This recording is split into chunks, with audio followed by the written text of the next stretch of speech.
हमारा हमेशा की तरह चर्चा यही रहती है कि रिलेशनशिप्स में और विशेष तौर पर मैरिज में लोगों को क्या-क्या इश्यूज़ फेस करने पड़ते हैं। तो जैसे हम कुछ टाइम पहले डिस्कस कर रहे थे कि रिलेशनशिप में, मैरिज में ख़ासकर कोऑपरेशन और अंडरस्टैंडिंग और कम्युनिकेशन, ये 3 हुँ, चीज़ें बहुत ज़रूरी है। कोऑपरेशन, एक-दूसरे के साथ में सहयोग करना, अंडरस्टैंडिंग मतलब समझना एक-दूसरे को, और कम्युनिकेशन तीसरी चीज़, आपस में किस तरह का संवाद होता है। ये 3 चीज़ें बहुत ज़्यादा ज़रूरी मानी जाती हैं। तो आज एक छोटी-सी केस स्टडी है हमारे पास में, जो कि एक मिडिल क्लास फैमिली में एक नई-नई शादी हुई है और वहाँ पे क्या सिचुएशन पैदा होती है। हुँ, हुँ, और हुँ। क्योंकि ये काफ़ी कॉन्फिडेंशियल मैटर है, तो हम इसमें नाम नहीं ले सकते किसी के, तो यहाँ हुँ, नाम चेंज करके हम बता रहे हैं। तो ये एक सेटिंग है ये फैमिली की, जिसमें एक बहू है जो अभी शादी होके आई है, और ये मैरिज को हुए हुए लगभग 10 एक महीने ही हुए हैं। हुँ, और सिचुएशन आज इस कगार तक आ चुकी है कि काफ़ी ज़्यादा वाद-विवाद बढ़ गया है 10 महीने के अंदर ही। हुआ ऐसे है कि जो बहू है उसका नाम आरोही है, और जो मदर इन लॉ हैं, सास हैं, उनका नाम गायत्री है। अच्छा। और जो बेटा है, जो हस्बैंड है, हुँ, उसका नाम रोहन है। तो हुँ, वो आईटी सेक्टर में काम करता है और लगभग 50-75 हज़ार की उसकी पगार है, और ठीक-ठाक काम चलता है। जॉइंट फैमिली में रहते हैं। और ये बेटी जो है आरोही, वो जैसे एक अच्छी बहू, घर में शादी होके नई आई है, सबसे अच्छा अपना परफ़ॉर्मेंस करके दिखाना चाहती है सबको। हुँ, सबको साथ में मिल-जुल के लेके चलना चाहती है।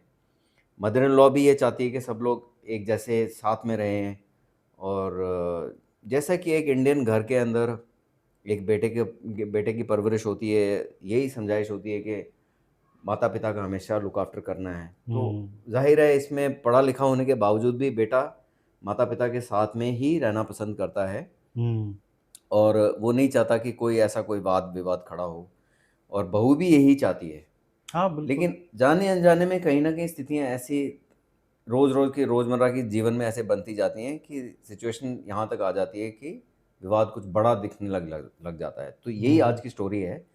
इसमें होता ये है कि शुरुआत में जैसे मदर इन लॉ को जिस तरह की चाय चाहिए होती है, तो उस तरह की चाय का टेस्ट नहीं आता। हुँ, तो हुँ, वो हुँ, कभी शुरू में मदर इन लॉ बेटी को बोल देती है, "आरोही, ये चाय में थोड़ा अदरक आपका कम है।" तो हुँ, वो बेटी को बुरी लग जाती है बात। और इस तरह से कई और चीज़ों में ऐसे-ऐसे वो पॉइंट बताती हैं मदर इन लॉ। हुँ, हुँ, सास का ऐसा पॉइंट बताना, कभी सास का बताने का लहज़ा ठंडा होता है, कभी नॉर्मल होता है, कभी तेज़ भी हो जाता है। तो ये बढ़ते-बढ़ते बात दिल में घर करने लग जाती है। और बहू को कभी लगता है कि सास मेरी कभी रोटियों में नुक्स निकाल देती है, और हुँ। इसलिए वो बहू बहुत कोशिश करती है कि गोल रोटी बने। रोटी तो गोल बनती है, लेकिन सास कहती है कि ये बहुत ज़्यादा पतली है। मतलब कोई ना कोई कमी। अदरक, हाँ, अदरक कम है चाय में। या फिर वो एक बेटी अपनी तरफ से बहुत यूट्यूब से सीख के एक नई डिश बनाती है, तो सास कहती है ये हमारे घर में ऐसी ऐसे मसालेदार चीज़ चलती नहीं। हुँ, तो हुँ, उसको धीरे-धीरे करके ये फीलिंग आने लग जाती है कि यहाँ तो मेरी परवाह ही नहीं हो रही। हुँ, हुँ, और इस तरह की जो नोक-झोंक चलती रहती है, हालाँकि कोई सीरियस बात नहीं होती। तो अभी बहू जो है वो बेचारी अकेली है घर में, किसको बताएगी? हस्बैंड हुँ, को ही बताएगी, उससे शेयर करती है। तो रोहन को जब वो ऑफ़िस से वापस आता है और खाना खा रहा होता है, उस टाइम वो उसको बताती है। तो वो कहता है, नहीं देखिए, माँ हमारी अभी पुरानी जनरेशन की है, और वो ऐसा कोई बुरा तो कहना नहीं चाहती आपको, कोई बुरा आपके लिए इंटेंशन नहीं है, तो हुँ। आप इस चीज़ को इतना सीरियसली ना लें। तो बहू को ये लगता है कि ये अपनी मदर की साइड ले रहे हैं। हाँ, बिल्कुल। कुछ दिन पहले उनके फादर इन लॉ उनको कहते हैं कोई काम करने के लिए, जिसमें कि उन्होंने छुट्टी की प्लान की होती है, और दोनों हस्बैंड वाइफ ने कहीं पिक्चर कहीं जाना होता है फ्रेंड्स के साथ में। हुँ, हुँ, तो ऐन मौके पे फादर कोई ऐसा काम बता देते हैं बेटे को कि हालाँकि छुट्टी का दिन होता है, तो उसको वो पिक्चर की प्लान खारिज करके कहीं और दूसरी जगह जाना पड़ता है, हुँ, हुँ, फादर के हुँ, काम पे। तो ये बहू को लगता है ये हम जॉइंट परिवार में रहते हैं, इस कारण से शायद हमें ये प्रॉब्लम फेस हो रही है। हुँ, हुँ, हालाँकि बहू की फीलिंग भी सही है, बिकॉज़ उसने वो किसके साथ और जाना है, उसके लिए तो और कोई है ही नहीं हुँ, हुँ, हुँ, ज़रिया। ऐसे करते-करते एक फाइनल ऐसा दिन दोबारा आता है कि दोनों प्लान बनाते हैं, हम कहीं बाहर जाएँगे आज घूमने के लिए, किसी फ्रेंड के साथ में पार्टी में जा रहे होते हैं। और उतने में मदर का, जैसे गेट पे अभी निकल ही रहे होते हैं, तो मदर का पीछे से आवाज़ आती है, बेटा रोहन देखना ज़रा, आज मेरे घुटने में बहुत ज़्यादा दर्द हो रही है, तो हो सकता है कि आप यहीं रुक जाओ आज के दिन, साथ में बैठ जाओ, संडे का दिन है और थोड़ा हमारे साथ समय बिता लो। वैसे आप ऑफ़िस में रहते हो और हमारे साथ बैठ लो, थोड़ा हम पुरानी आपकी शादी की एल्बम भी उसको देख लेंगे, अच्छा लगता है आपके साथ। और फ़ादर आपके साथ एलआईसी जो प्रीमियम भरा था उसके बारे में भी कुछ डिस्कशन करना चाहते हैं। तो अभी फ़ादर गए हुए हैं पड़ोस में, अभी वापस आ रहे हैं, तो तुम रुक जाओ ज़रा। तो वो गेट पे ही रोहन खड़ा हो जाता है और अपनी पत्नी की तरफ देखता है, कहता है, यार देखो, मदर ने आज पहली बार ऐसा कोई काम बताया, तो थोड़ी देर रुक के हम कर लेते हैं। तो वो बेटी जो है आरोही, वो कुछ नहीं कहती, ना हाँ कहती ना ना कहती, वहीं से पीछे मुड़ती है और सीधा अपने रूम में जाती है और दरवाज़ा अंदर से बंद कर लेती है और यहीं पे कहानी समाप्त हो जाती है। सिचुएशन अभी थोड़ी सीरियस हो चुकी है। बिल्कुल, बिल्कुल। तो ये केस स्टडी है। इसमें अभी आपका पिछले 20 वर्षों में इतना एक्सपीरियंस रहा है, आपको कुछ लगता है कि इसमें कोई आपको सिमिलैरिटी नज़र आती है आपके पास जो केसेस आते हैं, इस तरह के केसेस? हाँ, बिल्कुल, अगर मैं 10 केसेस में से ये बताऊँ कि 6 केसेस में ऐसा होता है। हुँ, कम से कम 10 में से 6 केसेस में ये स्टोरी बिल्कुल फिट बैठती है। ओके। जब एक लड़की शादी होकर के आती है, तो उसके सामने इसी तरीके के चैलेंज आते हैं, हुँ, जिसमें पहला चैलेंज ये है कि अपने इन-लॉज़ को वो कैसे खुश रखे। लेकिन जब-जब कोई लड़की दूसरे घर में शामिल होती है, तो वो सक्सेस नहीं हो पाती, हुँ, क्योंकि वो पूरा अपना एक 100% दे रही होती है, लेकिन फिर भी कहीं न कहीं काम करने का जो तरीका है, वो अलग होता है। अगर आप दूसरे परिवार में गए हैं, तो जैसे कि मैं शुरू से बताता आया हूँ कि आपका काम करने का तरीका, सोचने का तरीका, आपका हर पैटर्न बन जाता है और वो देन होती है आपकी माँ ही उसको देती है। तो मान कर के चलो, जब आप दूसरे परिवार में जाते हैं, तो कुछ काम करने के तरीके अलग-अलग होते हैं और यही इश्यूज़ बन कर के सामने आते हैं। तो जो सास है, वो जब रिएक्ट करती है, तो लड़की को लगता है कि ये मेरी कोई कमी बता रही हैं और उसको ये भी फ़ील होता है कि मैं पूरी कोशिश भी कर रही हूँ। यहाँ पर अगर मैं सास की बात करूँ, तो कमियाँ ज़्यादा हैं, काम करने के तरीके उसके अपने हैं, वो वैसे ही सजेशन देती है। लेकिन सबसे बड़ी चीज़ है कि वो ये नहीं सोचती कि ये एफ़र्ट्स कर रही है, कोशिश कर रही है, कभी-कभी एप्रिसिएशन भी बहुत ज़रूरी होता है। हाँ, तो सास को ऐसा सोचना चाहिए। हाँ, तो हुँ, इस तरीके के जो केसेज़ हैं, उसमें ज़्यादातर सास का जो बिहेवियर है या उसका जो पैटर्न है, वो ज़्यादातर समझाइश का है, समझाने का है, चीज़ों को इस तरीके से नहीं, इस तरीके से करना है, तो ये चीज़ें काम नहीं करती। बल्कि सामने वाले को ऐसा महसूस कराती है कि मैं जो भी कर रही हूँ, इनको पसंद नहीं आता और जब ऐसी फीलिंग बनती है, तो उसके पास एक ही चारा रहता है कि वो अपने हस्बैंड से इन चीज़ों को शेयर करे। अब बात ये आती है कि जब एक वाइफ़ अपने हस्बैंड से ये चीज़ें शेयर करती है, तो वो अपने आप को एक सैंडविच की तरह पाता है। सैंडविच की तरह। हाँ, वो इस चीज़ को डील ही नहीं कर पाता और डील करने का जो तरीका है, उसमें वो माँ को प्रायोरिटी देता है। तो यहाँ पर एक लड़की को लगता है कि ये भी मुझे गलत मान रहा है। अब ये जो आपने सैंडविच की तरह जो शब्द यूज़ किया है, इसका मतलब ये है कि उसको, लड़के को ऐसा फ़ील होता है कि एक तरफ वाइफ़ है, एक तरफ मदर है, फादर हैं, तो ये वो बीच में फँस गया है। तो ये हाँ, सैंडविच की तरह बीच में फँस गया है, ना तो इधर की वो पक्ष ले सकता है, ना हाँ, इधर का पक्ष ले सकता है, उसको बीच का ही रास्ता अपनाना है और ये बहुत कठिन हो जाता है उसके लिए। हाँ और ज़्यादातर हस्बैंड को ऐसी स्थिति में बैलेंस बनाना नहीं आता, हुँ, इसीलिए वो सैंडविच बनता है। हुँ, अब वो माँ को ये नहीं कह सकता कि वो सही चीज़ें कर रही है, आप कमी निकाल रहे हो। हुँ, अगर वो ऐसा कोशिश भी करता है, जैसे कि कुछ हस्बैंड हैं जो ऐसी चीज़ें करते हैं, तो वहाँ पर माँ के साथ रिलेशनशिप खराब होते हैं। करेक्ट। अगर इधर वाइफ़ के लिए वो स्टैंड नहीं लेता है, तो इधर वाइफ़ के साथ उसके रिलेशनशिप पे इस इफ़ेक्ट पड़ता है। हुँ, और आज तो ये मैं हर केसेज़ में देख रहा हूँ। इसका सबसे बड़ा कारण है कि जैसे कि बच्चों की जो पेरेंटिंग है, वो पिछले 30 साल में बदली है। मतलब कि लड़कियाँ जहाँ पर चारदीवारी में रहती थीं, घर के काम करती थीं, वो सिर्फ पढ़ाई की उन्होंने और प्रोफेशनली वो जॉब कर रहे हैं, तो इस वजह से भी ये चीज़ें बदली हैं। जब कोई बच्चा अगर पढ़ रहा है, चारदीवारी में रहता था, तब अलग चीज़ें थी। अब जो अब की जो जनरेशन है, उसमें लगातार उन्होंने कभी घर के काम इस तरीके से किए ही नहीं। सो इसमें से निष्कर्ष काफ़ी हद तक ये निकलता है कि दोनों तीनों तरफ में कुछ-कुछ एजुकेशन की ज़रूरत है। कुछ नई शिक्षाओं की ज़रूरत है अभी, जो कि पहले उसकी प्राथमिकता इतनी नहीं थी, हाँ। उसकी आवश्यकता इतनी नहीं थी, हुँ, क्योंकि सब एक जॉइंट संयुक्त परिवार में रहते थे। वहाँ एक मुखिया होता था और सब उसकी बात मानते थे और लगभग सामंजस्य में रहते थे। हुँ, अब क्योंकि अलग-अलग रहने लग गए हैं और विशेष तौर पे सबकी महत्वाकांक्षाएँ, एस्पिरेशंस इतनी हैं हुँ, कि जो महिला है उस वो भी पढ़ी-लिखी है, उसकी भी एस्पिरेशन है, उसने एमटेक, एमबीए कर रखा है, वो भी काम करना चाहती है और जायज़ है वो, उसका बिल्कुल। काम करना बिल्कुल जस्टिफाइड है। हुँ, हस्बैंड जो है वो भी वेल क्वालिफाइड है, वो भी अपना जॉब में आगे बढ़ना चाहता है। मदर-फादर थोड़ी पुरानी जनरेशन के हैं, उन्होंने शायद इस इतने हाई स्तर पे काम नहीं किया।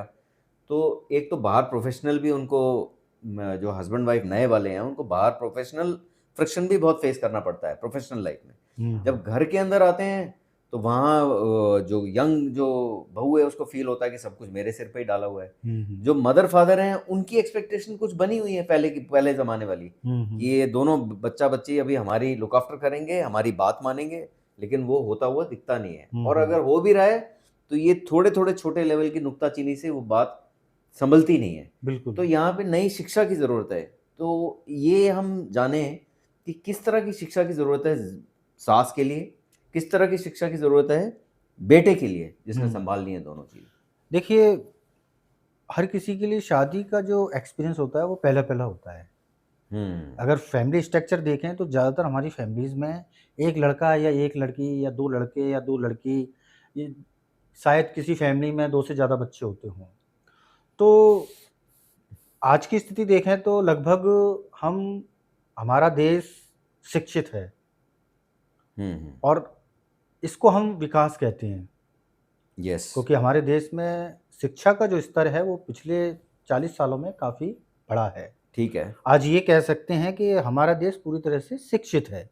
लेकिन शिक्षित होने का मतलब यहाँ पर सिर्फ़ ये निकाला जा सकता है कि हमने सिर्फ़ जो शिक्षा ली है, वो कुछ बनने की है या पैसा कमाने की एक ऐसी शिक्षा जिसमें कि कोई डॉक्टर बन सकता है, कोई वकील बन सकता है, कोई इंजीनियर बन सकता है। लेकिन लगभग रिज़ल्ट ये है कि सब कुछ करने के बाद आपको शादी करनी होती है और एक परिवार बनाना होता है। हुँ, तो इसकी जो शिक्षा है कि हमें एक फैमिली में कैसे आगे बढ़ना है, हुँ, रिलेशनशिप को कैसे मेंटेन करना है, हुँ, अपनी मेंटल हेल्थ को कैसे सही रखना है जिससे कि सारे निर्णय हमारे सही हों, हुँ, हमारा एक दूसरे के प्रति डील करने का तरीका बेटर हो। करेक्ट, तो वो जब एजुकेशन नहीं है, तो शायद मुझे तो यही लगता है कि जब वो लैक ऑफ एजुकेशन होगा, तो इस तरीके की समस्याएँ आना स्वाभाविक है। बिल्कुल, लैक ऑफ एजुकेशन है। हाँ, उम्मीदें जो होती हैं, वो इतनी बड़ी-बड़ी होती हैं कि जैसे सास ये सोचती है कि एक लड़की आएगी और वो पूरे घर को सँभाल लेगी हुँ। और हमारा आगे का जो जीवन है, वो बहुत अच्छे से कटेगा। अब जो लड़की है, वो जब शादी का डिसीज़न लेती है, तो वो अपने पार्टनर का सिलेक्शन किस तरीके से करती है, ये भी डिपेंड करता है। तो हुँ, ज़्यादातर जो शादियाँ होती हैं, उसमें अगर लड़का और लड़की दोनों पढ़े लिखे हैं, तो उनकी कोशिश ये रहती है कि एक वेल एजुकेटेड लड़का उसको मिले। अगर वो लड़की जॉब कर रही है, तो वो चाहेगी कि वो भी जॉब करता हो। हुँ, ऐसा पॉसिबल नहीं है कि एक लड़की जॉब कर रही है, वो किसी ऐसे लड़के से शादी करे जो जॉब नहीं करता।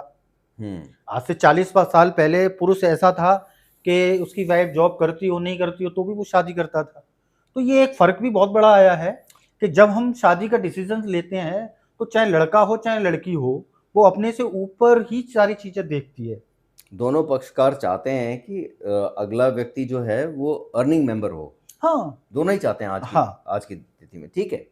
अगर मान कर के चलिए कि एक वेल एजुकेटेड है, तो क्या वो किसी अनपढ़ से शादी करेगा? नहीं करेगा। हुँ, शिक्षा का स्तर भी वो इसी तरीके से देखता है। हुँ, जितनी शादियाँ मैं देख रहा हूँ, अगर लड़की ने बीटेक किया है, तो लड़के ने एमटेक किया होगा हुँ, या पैकेज के हिसाब से वो ज़्यादा कमा रहा होगा। तो कभी-कभी ये भी कारण बन जाते हैं। तो कहने का मतलब ये है कि ज़्यादातर जो शादियाँ होती हैं वो इसी तरीके से हो रही हैं। लेकिन बात ये आती है कि शादी करने के बाद हमें डील कैसे करना है? तो अगर हम किसी परिवार का एक फैमिली स्ट्रक्चर देखें, एक लड़की जो शादी होकर के आई है उसकी उम्र 27 से 30 हो सकती है। लड़के की उम्र 27 से 32 हो सकती है। वहाँ पर जो इन-लॉज़ हैं उनकी उम्र 50 से 60 के बीच में हो सकती है। तो यहाँ पर जनरेशन गैप भी आ जाता है। जनरेशन गैप है, बहुत बड़ा जनरेशन गैप है। जैसे कि अगर लड़का और लड़की दोनों पढ़े लिखे हैं और वो दोनों जॉब करते हैं, तो वो क्यों घर का काम करेगी? वो हुँ। किचन में क्यों काम करेगी? वो सैलरी आती है उसकी, वो घर में मेड रखेगी। लेकिन कॉन्ट्रडिक्शन ये आता है कि एक सास है जिसने कभी मेड रखी ही नहीं।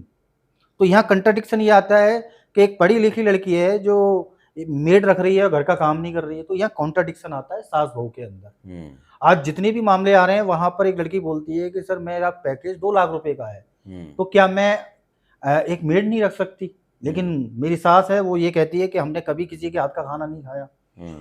तो यहाँ कॉन्ट्रडिक्शन आता है।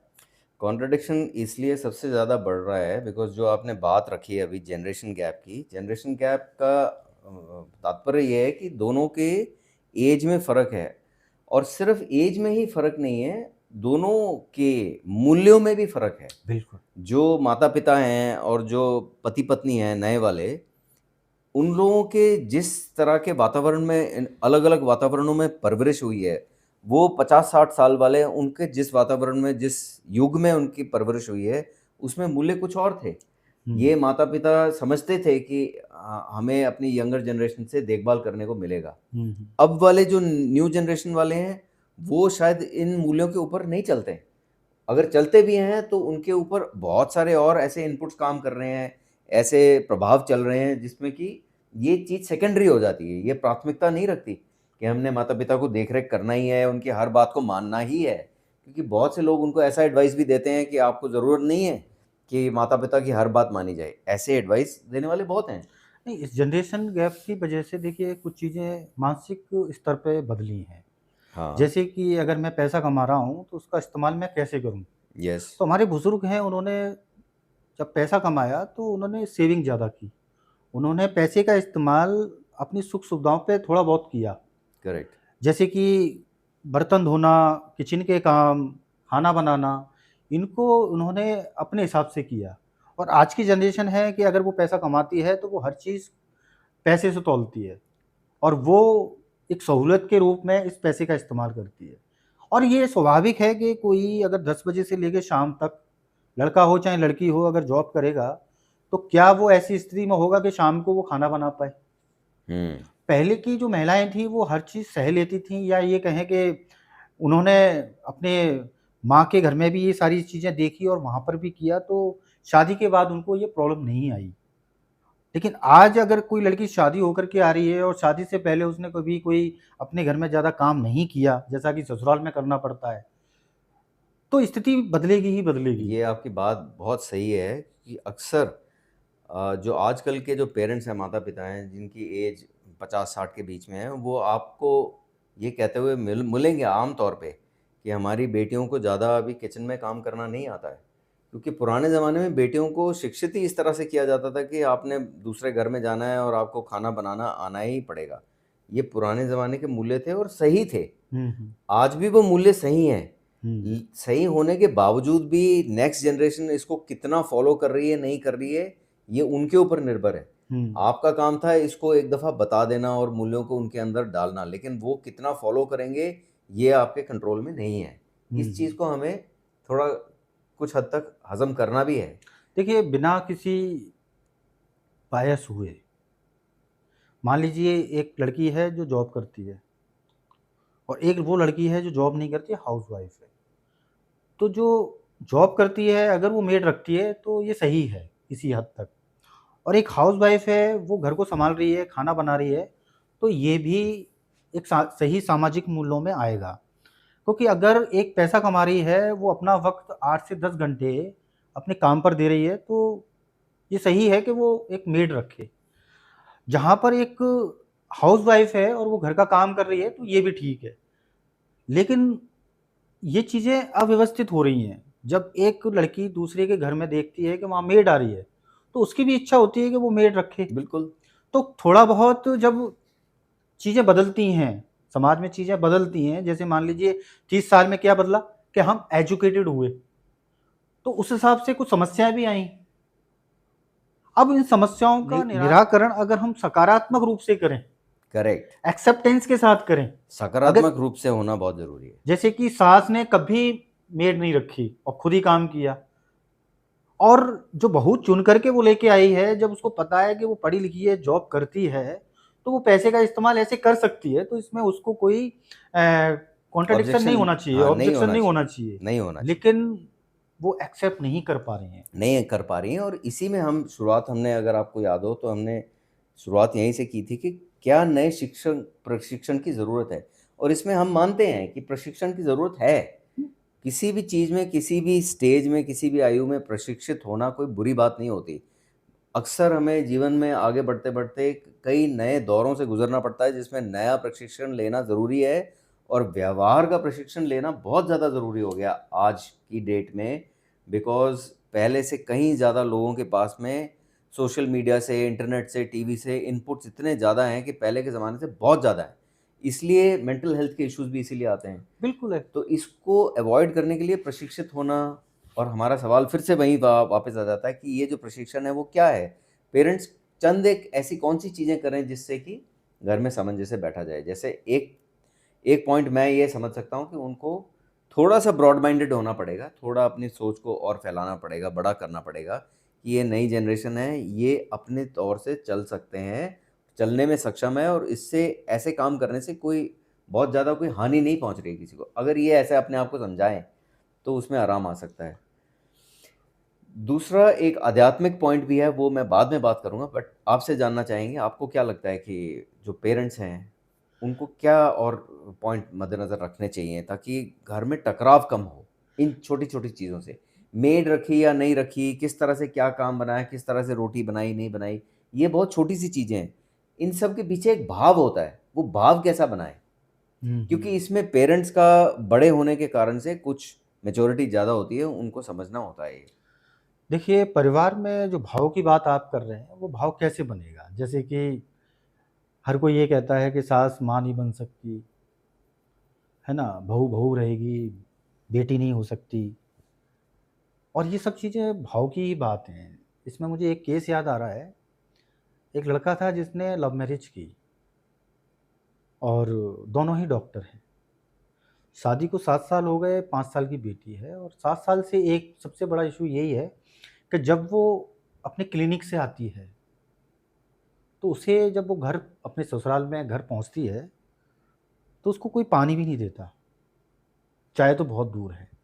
जब कोई इंसान 8 घंटे या 10 घंटे काम करके आ रहा है और अपने घर आ रहा है, तो वहाँ कोई एक ऐसा मौजूद होना चाहिए, और ख़ास करके ये उम्मीद माँ से की जा सकती है। अगर बेटी जॉब पे जाती है तो उसकी माँ शाम को उसके लिए चाय बना कर के रखेगी, पानी देगी। लेकिन यही चीज़ ससुराल में उसको दिखाई नहीं देती। हुँ, तो भाव यहीं से नहीं बनता। यस। जब वो शाम को थकी-हारी आती है और उसको खुद घड़े में से पानी लेना पड़ता है, तो उसको ऐसा फ़ील होता है कि शायद वो कहीं अच्छी जगह पे तो नहीं है। और जब वो ये कहती है कि मेड रख लेते हैं, तो सास बोलती है कि नहीं, हमारे घर में तो मेड नहीं आएगी, मैंने जैसे काम किया वैसे ही तुम्हें करना है। तो जो फीलिंग बननी चाहिए, जो भाव बनने चाहिए, वो फीलिंग बन ही नहीं पाती। आप यकीन नहीं करेंगे, 7 साल में ये वाला जो केस था, उसमें 2 चीज़ें निकल के आई थीं। जो पत्नी थी, उसने अपने मन में ये निर्णय लिया कि मैं अलग हो जाती हूँ, हुँ, क्योंकि अलग होगी तो वो फिर अपने परिवार को अपने हिसाब से चलाएगी। और जो सास-ससुर हैं, उन्होंने ये कन्क्लूज़न निकाला कि बेटे को तलाक ले लेना चाहिए। जो लड़की अलग रहने की बात कर रही है, तो ये सही नहीं है। अब बात करते हैं कि अगर कोई बीच में मीडिएटर है और या कोई काउंसलर है, जब उसके पास ये केस आया होगा तो उसने क्या किया होगा? क्योंकि काउंसलर का काम होता है परिवार में सामंजस्य बनाना। तो यहाँ पर जो काउंसलिंग का हिस्सा बने, उसमें पूरा परिवार था।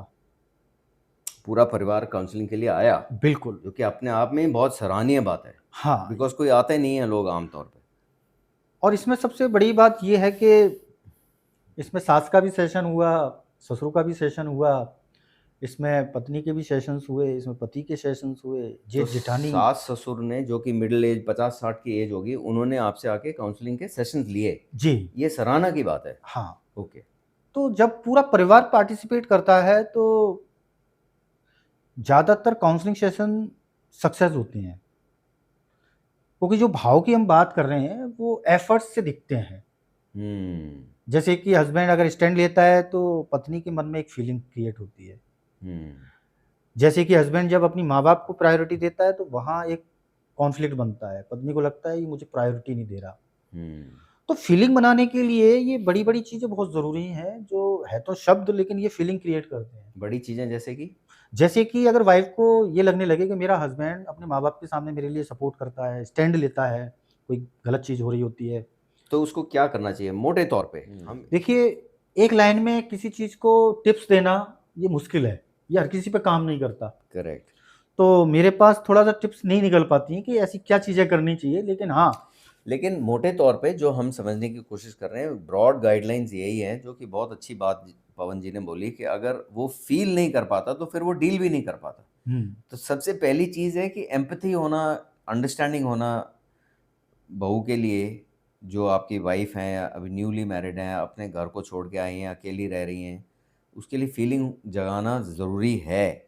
ये प्रशिक्षण का हिस्सा है उस हस्बैंड के लिए, नए हस्बैंड के लिए। हुँ, देखिए, पेरेंट्स को लुक आफ्टर ज़रूर करना है, पेरेंट्स ने हमें परवरिश की है, अपना टाइम दिया है, सब कुछ दिया है हमारे लिए, इसमें कोई डाउट नहीं है और हम सब चाहते हैं एज़ अ मैन मेरे को अपने पेरेंट्स को लुक आफ्टर करना है। लेकिन पेरेंट्स का भी ये समझने का टाइम है कि अभी ये एक नया जनरेशन है, नया दौर है। इसमें हमने इस बच्चे को, अपने बेटे को जो कि इतना बड़ा परवरिश किया है, साथ में हमने ये भी सँभालना है कि इसकी आगे का जीवन जो है शांतिपूर्वक कटे। हुँ। क्योंकि वो जो बाहर से जो लेडी आ रही है, ज़रूरी नहीं है वो एग्ज़ैक्टली आपके घर में ही पली-बड़ी है, उसको आपके मूल्य नहीं पता है। देखिए, इसमें अगर मैं बुज़ुर्गों को बुरा लग सकता है, हाँ, किसी को बुरा नहीं लगने का पॉइंट है हमारा, हमारा लेकिन किसी को बुरा लगवाने का पॉइंट ही नहीं है, लेकिन ये जानना ज़रूरी है जानना ज़रूरी है। कि जाने-अनजाने बुज़ुर्ग माँ-बाप बहुत सारी चीज़ें इग्नोर कर रहे हैं और जाने-अनजाने वो अपने बच्चों की शादी को ख़राब कर रहे हैं। ओके। वो अड़े हुए हैं कि घर में तो यही चलेगा, तुम कौन हो? तुम अभी आई हो। ये घर जैसे मैं चलाती थी, ये वैसे ही चलेगा और तुम्हें करना पड़ेगा। यानी कि जाने-अनजाने जो पेरेंट्स हैं या बुज़ुर्ग हैं, वो ये गलती कर रहे हैं। और यहाँ पर अगर मैं बेटे की बात करूँ, तो वो भी जाने-अनजाने गलती कर रहा है। जैसे कि एक बेटा जो इंडियन बेटा है, वो परिवार को कैसे सोचता है, परिवार के बारे में उसकी डेफ़िनेशन क्या है। उसके हिसाब से उसका परिवार है बुज़ुर्ग माँ-बाप, अगर भाई है तो और बहन है तो, और लास्ट में आती है उसकी पत्नी। यानी पहले माँ-बाप आते हैं, फिर भाई-बहन आते हैं, फिर पत्नी आती है, फिर अपने बच्चे आते हैं। उसके हिसाब से परिवार की डेफ़िनेशन ये है, आदमी के लिए। आदमी के लिए, हुँ। एक इंडियन बेटे के लिए। सो पहले उसके लिए माता-पिता आते हैं, फिर भाई-बहन आते हैं, फिर पति-पत्नी, फिर बच्चे आते हैं, फिर लास्ट में पत्नी आती है। हाँ, तो एक आम तौर पे जो मिडल क्लास इंडियन पुरुष है, उसके लिए ये क्रम संख्या बनी हुई है रिश्तों की, हाँ, जो कि हमें समझने की ज़रूरत है, ये एनालिसिस जानना ज़रूरी है। हाँ। लेकिन अब ये परिभाषा जब हमने इतना काम किया तो ये परिभाषा थोड़ी-सी बदली है। क्योंकि इस परिभाषा के हिसाब से अगर देखा जाए, तो एक बेटा अपने माँ-बाप को प्रायोरिटी देगा। सबसे पहले उसके माँ-बाप हैं। लेकिन गलती क्या है कि वो जाने-अनजाने अपने परिवार को यानी कि अपनी पत्नी को इग्नोर कर रहा है। जाने-अनजाने में, जानबूझकर नहीं। जानबूझकर के बिल्कुल भी नहीं है। इसीलिए जब भी किसी की फीलिंग में मतलब कड़वाहट ना आए, नाराज़गी ना आए, तो यहाँ पर मैं ज़्यादातर जाने-अनजाने शब्द इस्तेमाल करता हूँ। हुँ, अगर मान लीजिए आप डॉक्टर हैं, तो आपने एक एजुकेशन ली है, अगर उसके बाद अगर आप लापरवाही करते हैं, तो फिर ये गलती है। हुँ, अब जिस चीज़ में आपने एजुकेशन नहीं ली, तो वहाँ जाने-अनजाने गलती होगी। करेक्ट। इसलिए ये लोगों को समझना ज़रूरी है कि परिवार में या शादी में जो समस्याएँ आ रही हैं, वहाँ किसी का भी इंटेंशन ऐसा नहीं होता कि वो अपनी शादी को खराब करे। गुड। सो आपका कहने का ये पॉइंट है कि पुरुष का कोई मकसद नहीं है, इंटेंशन नहीं है कि अपनी मैरिज को खराब करे, उसके अंदर से प्रोग्रामिंग पहले से ही इस तरह की हुई है, हाँ, उसके कारणवश वो ऐसे बिहेव करता है। बिल्कुल, ना पति यहाँ पर गलत होता है, ना पत्नी गलत होती है, ना सास-ससुर गलत होते हैं, लेकिन स्थितियाँ ऐसी बनती हैं कि हम हर चीज़ को अपने नज़रिए से देखते हैं।